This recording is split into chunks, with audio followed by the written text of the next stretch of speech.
shot in 4K ultra high definition. Your number one source for local news. WRAL News. Coverage you can count on. Dry and clear this morning, but rain rolls in a bit later on. I'll show you what time and how much to expect. We're also on top of the Isaiah Ross trial. Jury has been seated in the case against him and accused of killing two teenagers back in 2022. The next steps and when we could hear the opening statements.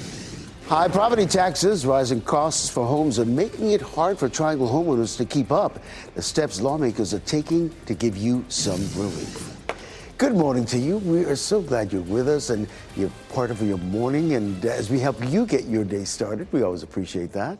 Let's get over to meteorologist Elizabeth Gardner, the WRAL Severe Weather Center, tracking another cold morning. Yes, and we're looking at the potential for some rain. Our next weather maker could start to bring us some showers by lunchtime and into the afternoon. Even though it's a 40% chance, it's still likely to be light in terms of how much precipitation we see.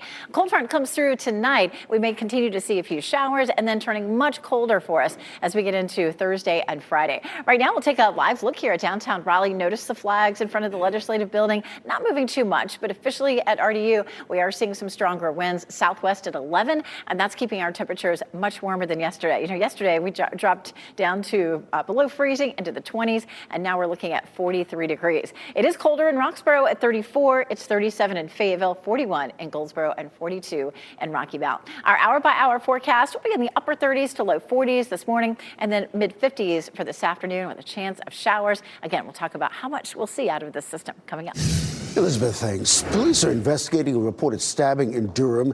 The WRAL Breaking News Tracker was on that scene around 3:30 this morning at the Hoover Road Apartments. We've reached out to Durham Police to find out what led up to this stabbing and as well as the status of that investigation. In Orange County, the murder trial of Isaiah Ross moves forward. Today, lawyers will be working to finalize the jury for the trial of the man accused of killing two teens in 2022.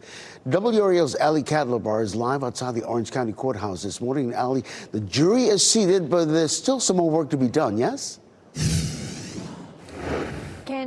Attorneys are set to question 3 alternate jurors later this morning, and once those are selected, we may begin hearing opening statements later today in this trial of Isaiah Ross. Now, Ross is charged with the September 2022 deaths of 14-year-old Lyric Woods and 18-year-old Devin Clark in Orange County.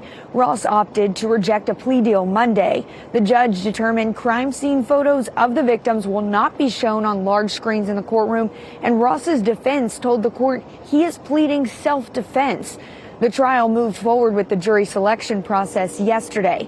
The prosecution excused 4 prospective jurors and the defense excused 6. Both sides asked jurors about whether they owned any firearms and their histories with guns. 12 people were then selected to sit on the jury. Today, all potential jurors must come back to the courthouse as the alternates are questioned. And WRAL News will be in the courtroom later today following with any updates. You can find those on WRAL.com and in later newscasts. Reporting live in Hillsborough, Ali Kadlabar, WRAL News. An apparent drive-by shooting in Fuco Arena sent a man to the hospital. This happened last night on McLean Street. Police believe the victim was in the passenger seat of a car when another car pulled up and someone in that car started shooting, then drove off. So far, no arrest in this case. The victim is expected to be okay. 3 people are out of their home after a fire in Franklin County. The fire broke out in a mobile home last night on Bryan's Way north of Lewisburg. A spokesperson with the Franklin County Emergency Services says the fire spread from the back porch of that mobile home into nearby woods. No word yet on the cause of that fire. The man charged with murdering Ravenscroft school teacher Zoe Welch was previously diagnosed with schizophrenia. That's according to court documents from 2019. It came up as part of a motion to determine whether Ryan Camacho has the capacity to proceed in a case against him. The document back then shows Camacho refused to meet with his lawyers and mental health professionals, refused medication, and suffered hallucinations. Camacho pleaded guilty in that 2019 case. He's expected back in court on the current murder charge he's facing January 26th. Today, the Legislative Committee on Mental Health will meet for the first time since lawmakers demanded more information about the murder of Zoe Welch. Wake County representatives are asking the committee to find out why Camacho was not committed to a psychiatric facility when he faced breaking and entering charges last year. The committee is looking for ways to improve the state's procedures by treating people with mental health issues. You can read more about the committee right now and updates throughout the day on WRAL.com. You know, as the state grows, rising costs for property taxes are making it more difficult for homeowners to keep up. Well, today lawmakers will meet to discuss how to help with that. WRAL's Kelsey Coffey live outside the legislative building this morning. And Kelsey, a bipartisan group of lawmakers want to find some answers. Yes, Ken. Today, North Carolina lawmakers will talk about how they can offer some relief for your property taxes. So organizations will speak to a bipartisan House committee here in the legislative building in the next few hours. Polling shows cost of living is top of mind for a lot of people as inflation has gone up. The housing price index for North Carolina rose to an all-time high last year, according to federal data. Unlike income tax and sales tax revenue, property tax revenue doesn't go to the state. That money stays in cities and counties, helping fund local schools, parks, police, and more. Individual cities and counties, not the state legislature, are in charge of setting local property taxes. We have to look at that too, about what actually these dollars that they're bringing in from these property taxes are actually getting spent on at the local level. So we're not expecting to see any changes today, just discussion, but this committee is scheduled to meet monthly throughout the spring. Kelsey Coffey, WRAL News, live in Raleigh. Well, happening today in Raleigh, people will gather in Moore Square to honor the woman shot and killed by ICE agents in Minnesota last week. This is just days after people all across the Triangle protested following the death of Renee Good. The organization Siembra en Sí is putting on tonight's vigil, which is scheduled for 7 this evening. The group says it plans to honor Good and other people affected by ICE operations all across the country. Well, staying in Minnesota this morning, tensions are boiling over with battles in the streets and federal officers. It's a situation that continues to unfold. Officers appear to have used tear gas and pepper spray on protesters. This is all less than 2 blocks from where Renee Good was shot and killed. The Department of Homeland Security argues protesters are impeding law enforcement operations. At least 3 prosecutors in the U.S. Attorney's Office in Minnesota resigned over their concerns with the direction of the investigation into the shooting that claimed Good's life. Protesters say they are planning an economic blackout next Friday, January 23rd. Well, a Figure Arena man is charged with animal cruelty after 9 dogs had to be removed from his home. Wake County officials say the dogs were being kept in severe and unsanitary conditions. 64-year-old Michael Duke is accused of tormenting the dogs and depriving them of food. The dogs are now being cared for by the Wake County Animal Services. Well, this morning we'll learn whether the State Capitol Holiday Inn in Raleigh will be up for consideration for the National Register of Historic Places. Raleigh's Historic Development Commission will meet around 8:30 this morning to discuss whether to nominate that hotel. Last month, City Council approved plans to designate it as a local historic landmark. That designation helped ensure the round building will not be torn down. 2 men's basketball teams along Tobacco Road are out west this morning. UNC will play Stanford, and that game tips off at 9 o'clock tonight. And Duke is at Cal. Tip-off for that game is at 11 o'clock our time. Well, time now 4:38. Transparent College Experience. UNC Chapel Hill lowering costs for some students this school year, who the program could support, and how the school hopes it can lead to more opportunities for new students. And walking for peace, the Buddhist monks traveling all across the U.S. could soon arrive in North Carolina. The timeline for their journey. And as we head to a break, a look outside. We're looking at Fenton this morning. There at Cary, you can see the skating rink still set up. Arctic air returning to North Carolina. Ahead, meteorologist Elizabeth Gardner shows you when the gustiest wind blows and where temperatures fall into the teens. From the WRAL Severe Weather Center, North Carolina's most experienced team of meteorologists. It is 4:42, and we have have some rain on the way for today. It starts right after the morning commute and continues into the afternoon, so you'll want to keep the umbrellas handy. It may linger into just after midnight on Thursday, but we're going to clear out Thursday and see much colder air. And boy, Friday's going to be really chilly too. This is a look at our timeline for rain today. Starting around 10 or 11 o'clock, we begin to see some showers working their way into our viewing area. That continues into the afternoon, and then we may see another round closer to midnight when the actual front comes through, but none of this is going to be terribly heavy. It's clear, dry this morning. Shouldn't be any issues for your morning commute. This is a live look, of course, at Zebulon this morning, looking pretty with their twinkly trees. And we're warmer than this time yesterday. 43 in Durham, 37 Fayetteville, 43 Garner, 42 in Rocky Mount. Temperatures are above freezing, so none of this is going to be anything but liquid for today. The bulk of the rain falls as temperatures climb closer to 50, and we'll see highs in the low to mid 50s this afternoon. Ken? Elizabeth, thanks. Actor Kiefer Sutherland facing charges after Los Angeles police say he assaulted a rideshare driver. He's also accused of making threats toward that driver. He's due back in court next month. Sutherland is known for his roles in television series like 24 and Designated Survivor, and in movies early on in his career, including Stand By Me and The Lost Boys. The U.S. Supreme Court appears likely to uphold bans on transgender athletes in girls and women's sports in 2 states. 2 transgender athletes challenged state bans in West Virginia and Idaho. They claim those bans are not allowed under the Equal Protection Clause of the 14th Amendment or Title IX, which bans discrimination in education based on gender. A decision is expected in the coming months. Buddhist monks who are walking across the U.S. for peace will enter North Carolina today. The group reached York County, South Carolina yesterday. The walk has garnered national attention with crowds gathering all along the way.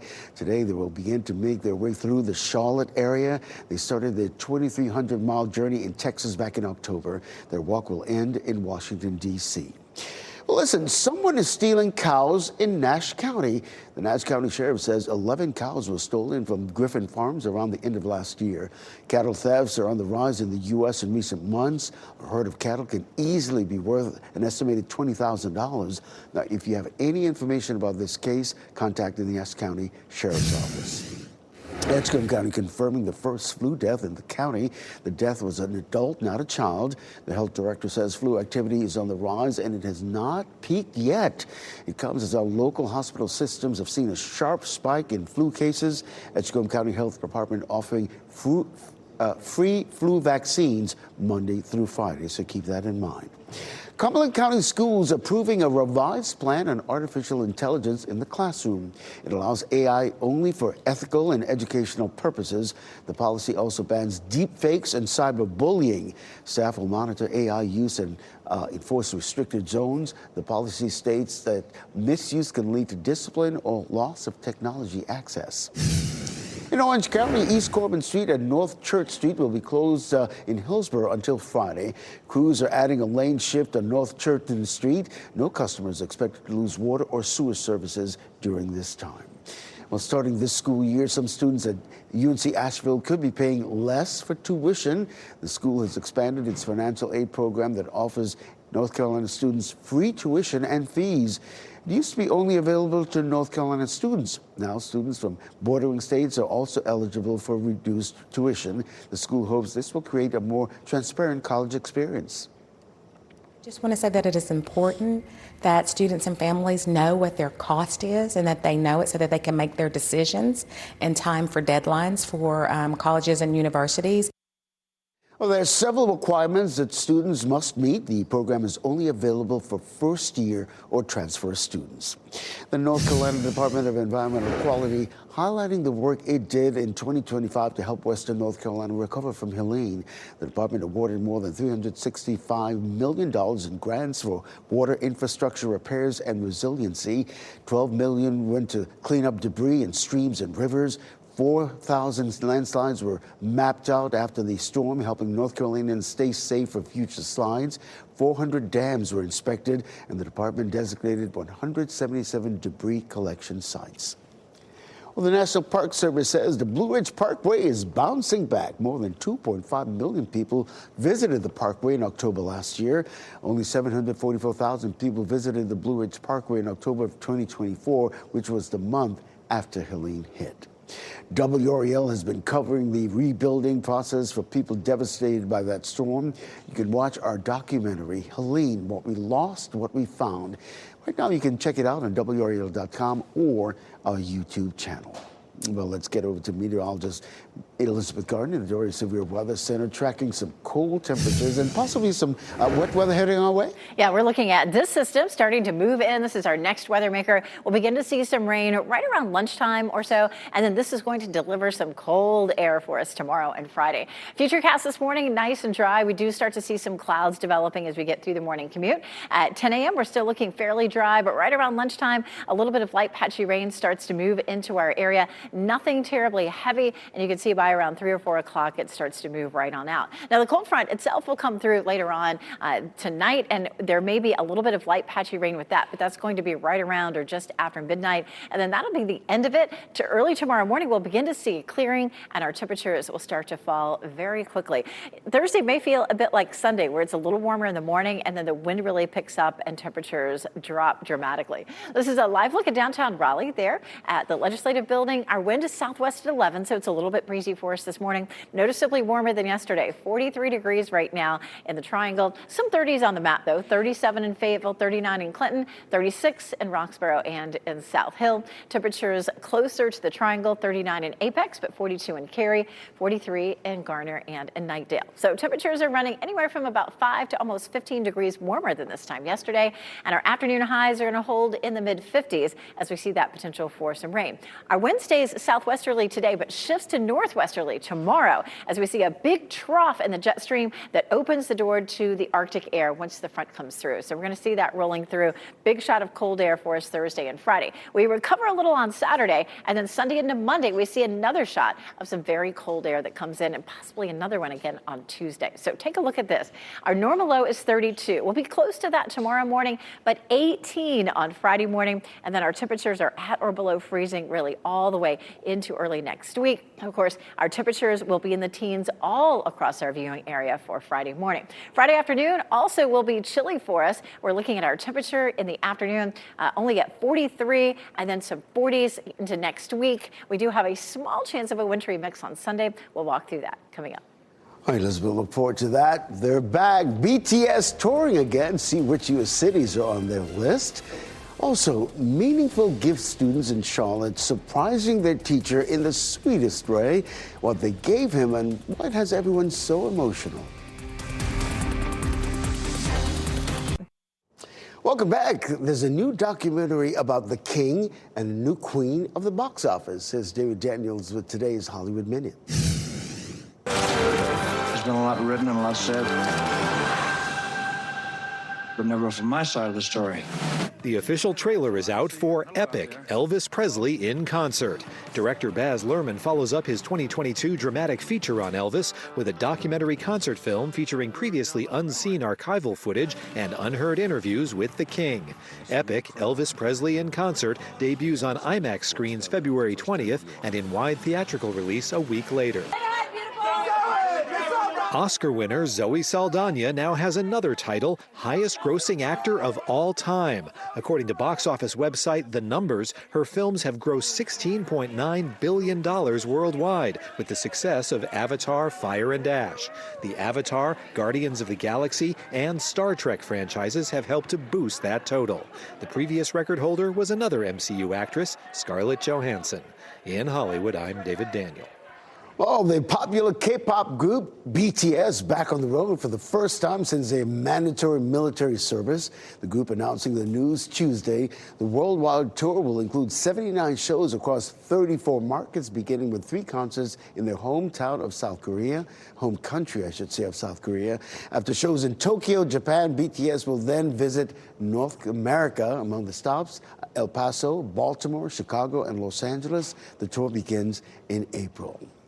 A pro sports team is coming to Durham. The Bull City will soon have a professional women's softball team. The Carolina Blaze will play at Duke University. The team is part of the new Athletes Unlimited Softball League, which formed last year. The Blazers season kicks off in June. Basketball star Stephen Curry is being honored right here in North Carolina. The North Carolina Department of Transportation renaming an exit in the Charlotte area Stephen Curry Interchange. It's on exit 30 off Interstate 77 in North Mecklenburg County. Curry attended Davidson College, which is just north of the Queen City. A group of students in Charlotte surprised their teacher with a meaningful gift. Jeff Swygood teaches high school English. He wears a pair of Vans sneakers to school every day, so his class of high school seniors gifted him a brand new pair. One student caught the moment on camera, and it's since gone viral. I think it touched so many people because a lot of people can resonate with the fact that they've had a teacher that has impacted them. It just means a lot that people think of me. I just do what I love and love what I do, and they're the reason why I come every day. Oh, man, he could easily be one of our teachers of the week. The video caught the attention of Vans, the company gifting each of the students a shopping spree. Now they each have their own new pair of Vans. Well, ahead at 5, we're following the Isaiah Ross trial. The man accused of killing 2 teenagers back in 2022 is back in court. The next steps and the timeline for opening statements. And today, state lawmakers will talk about improving mental health treatment in North Carolina. The questions they could face nearly 2 weeks after the murder of Zoe Walsh in Raleigh.